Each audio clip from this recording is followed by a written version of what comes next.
বিনা স্বার্থে এভাবেই ৩ বছর ধরে নিয়মিত অসহায় দুস্থদের বিনামূল্যে খাবার খাইয়ে আসছেন গাজীপুরের রেস্তোরাঁ ব্যবসায়ী সাদ্দাম হোসেন অনন্ত।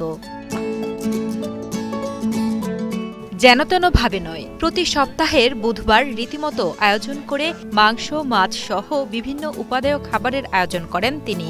খাইলাম মুরগির মাংস, ডাল, অনেক স্বাদ হয়েছে।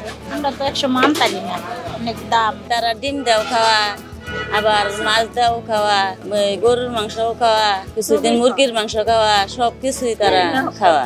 প্রতি সপ্তাহের বুধবার দুপুর 12:30 থেকে বিকেল 5টা পর্যন্ত বড় আয়োজন করে প্রায় 200 ভিক্ষুক ও অসহায় নিম্ন আয়ের মানুষদের জন্য খাবারের ব্যবস্থা করা হয় এই রেস্তোরাঁয়। এমনকি প্রতি সপ্তাহে থাকে মেনুর পরিবর্তনও। কোনো সপ্তাহে গরুর মাংস, কোনো সপ্তাহে মুরগির মাংস, আবার কোনো সপ্তাহে মাছ ও সবজি।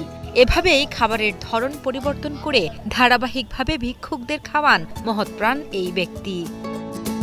শুধু বুধবারই নয়, সপ্তাহের অন্যান্য দিনও ছোট পরিসরে চলে তার এই মহৎ কার্যক্রম।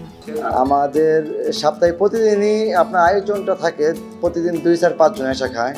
আর বুধবার দিন বিশেষ করে বাজারের দিন, আমাদের জৈনা বাজার, বুধবার অনেক বড় বাজার এটা। পুরা বাজারে সুবিধা বঞ্চিত মানুষ যারা আছেন আপনারা জানেন, তারা সকলেই বাজারে তারা অনেকে ভিক্ষা করে, অনেকে কালেকশন করে, চায় অনেক সবজি টবজি সংগ্রহ করে খাওয়ার জন্য জীবিকার তাগিদে। তো এরা বাজার ঘুরে সম্পূর্ণ কাজ শেষ করে তারা আমাদের রেস্টুরেন্টে এসে তাদের মতো করে তৃপ্তি সহকারে এসে খেতে পারে। আমাদের সাদ্দাম হোসেন অনন্ত স্যার মানবতার স্যার, এরকম মানবতার স্যার আমি কমই দেখেছি আমার জীবনে। আমি তার আন্ডারে দীর্ঘ 12 বছর চাকরি করি। মানুষের সেবায় সবসময় সে নিয়োজিত।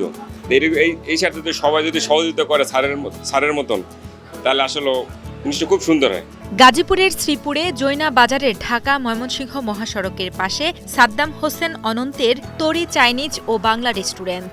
এ রেস্তোরাঁয় খদ্দেরদের জন্য যে খাবার রান্না করা হয় সেই খাবারই ছিন্নমূলদের খাওয়ানো হয় বলেও জানান তিনি। সপ্তাহে একদিন বুধবার, এই বুধবারেই মূলত আপনার প্রায় 200-300 লোক এখানে এসে তারা সারিবদ্ধভাবে আসে, কোনো বিশৃঙ্খলা করে না, পর্যায়ক্রমে এসে তারা খেয়ে নেয়। যার যখন যেই টাইমে সুবিধা হয়, কালেকশনে ঘোরার চলে, তারা আপনার মানে দুপুর পর থেকে এখানে এসে খায়। আমার এখানে আমার কোনো স্বার্থ নাই, আমার আত্মতৃপ্তি থেকেই মূলত আমি মানুষের খেজমতগুলো করি। আমার সমর্থ থেকে রেস্টুরেন্ট চালু করার পর থেকে আমি করে আসতেছি। আল্লাহ যদি আমার রহমত করে, তৌফিক দান করে, আমি মৃত্যুর পূর্ব মুহূর্ত পর্যন্ত আমার জায়গা থেকে আমি মানুষের খেজমত করতে চাই ইনশাল্লাহ। বিনা পয়সায় পেট ভরে খেতে পেরে খুশি তরি চাইনিজ ও বাংলা রেস্টুরেন্টে খেতে আসা সকলেই। অনেকে আবার খাওয়ার পাশাপাশি বক্সে করেও বাড়িতে নিয়ে যান পরিবারের সদস্যদের জন্য।